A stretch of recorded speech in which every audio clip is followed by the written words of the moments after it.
everybody, welcome to today's video. Today I wanted to do just a quick little video kind of explaining where I keep my collections in my journal. So I'm just going to kind of open this up and show you exactly how I set it up. So first things first, I open it up and I drew this, which I never use, but there is a future log in the very front. First thing that I did.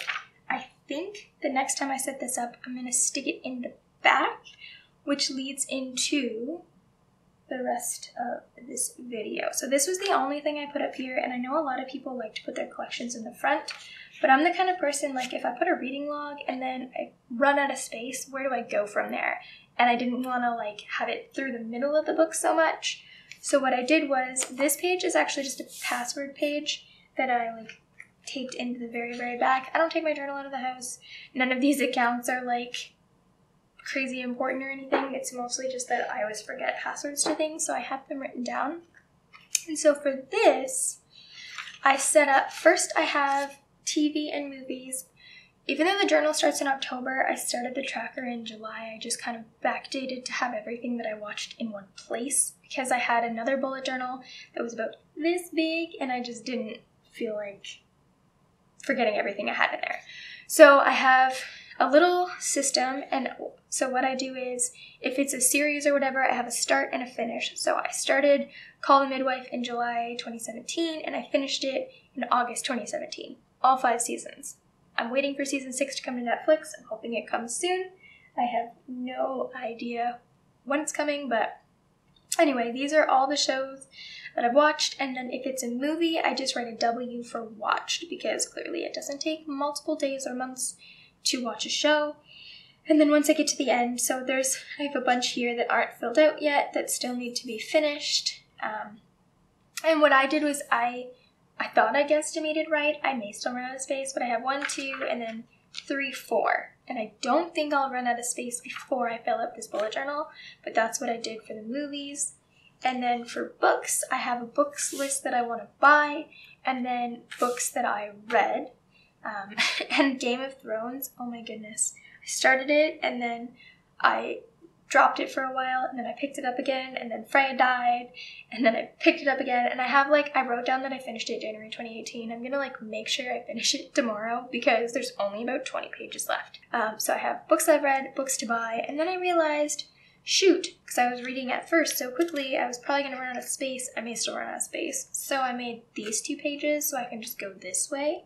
So I think next bullet journal, I may get a separate book completely just to put these in, but if I do put them in my next journal, I'm just going to start, this is my first page, and work backwards. So the front and back meet in the middle. And then this one is just my YouTube tracker, which is pretty much the only one I have a big spread for. I don't know what I'm going to put on this page. For some reason, I wanted to put it on this side.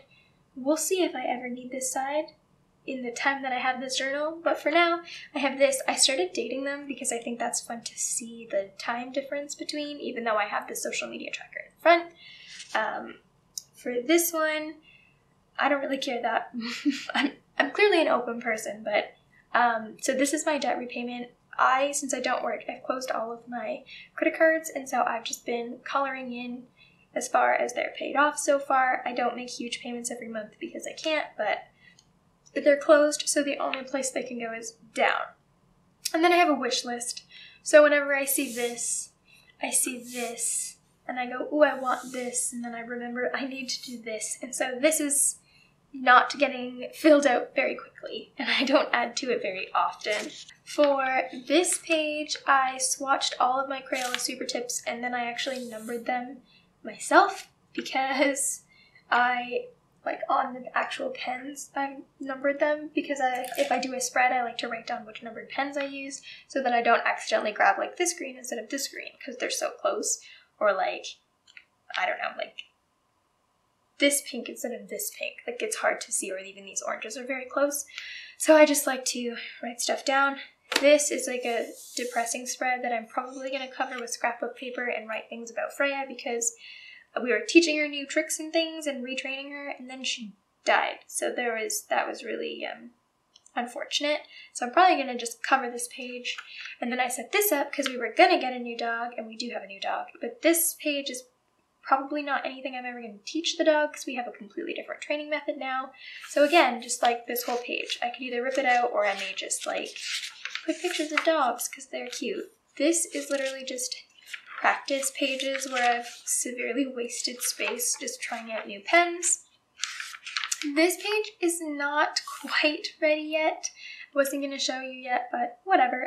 I don't know when I'm going to finish it. I just want to like add to the title so it kind of looks more like this and like add some depth to here. I was going to add a shark somewhere, but I don't really know where to put it. I don't really know what to do with that. I was going to put like the tail and then the head here, but I forgot that I can't watercolor over that marker, so I have no idea. I may just like paint it right over and then just whatever. But I wanted this in here because I was doing it monthly, but it's easier to see a pattern if it's all kind of like this. And then I did an online orders. This page is new. I just added it. I wish I could remember who posted it. Somebody on Instagram. I saw it. I saw that they had made one, and I was like, that's a good idea. So I decided to set it up so I have when, where, what, how much, sent, and received. It looks like it says read, but there is an apostrophe there. I promise you there is. So when I ordered, where it's from, what I ordered, how much it cost, when it was shipped, or if it was shipped, like AliExpress. There's usually like multiple different sellers, so I just put a check mark, and then received is like a check mark. With Disney, I like to track more closely because it's a more expensive thing. If it gets lost or something, I know how long it's been since it was shipped. And then for this was my like top favorite bullet journal supplies, and I just used a page at the back of my book because I didn't use a page like during the journal part.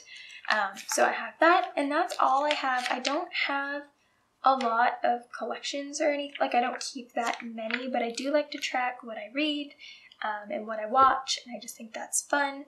I'm thinking about getting, like when I have to replace this journal, about getting two because I feel like they'll last longer, and that way if I do a video on YouTube or something, it'll go in the other one. If I do a lettering challenge, it'll go in the other one, and then all of my like weeklies and like habit trackers and things like that will all just be normal in this, and then this one I think will last longer if I'm not actively filling it from both directions. Comment below what you think of that, if that works for you. I don't know if I'll be able to keep up with two different journals, like I have no idea, because I kind of like that it's a mishmash of different things, but it's just something I've been kind of tossing around and thinking about. Anyway, I will talk to you all next time. Thanks so much for joining and watching, and I will talk to you all soon. Thanks. Bye!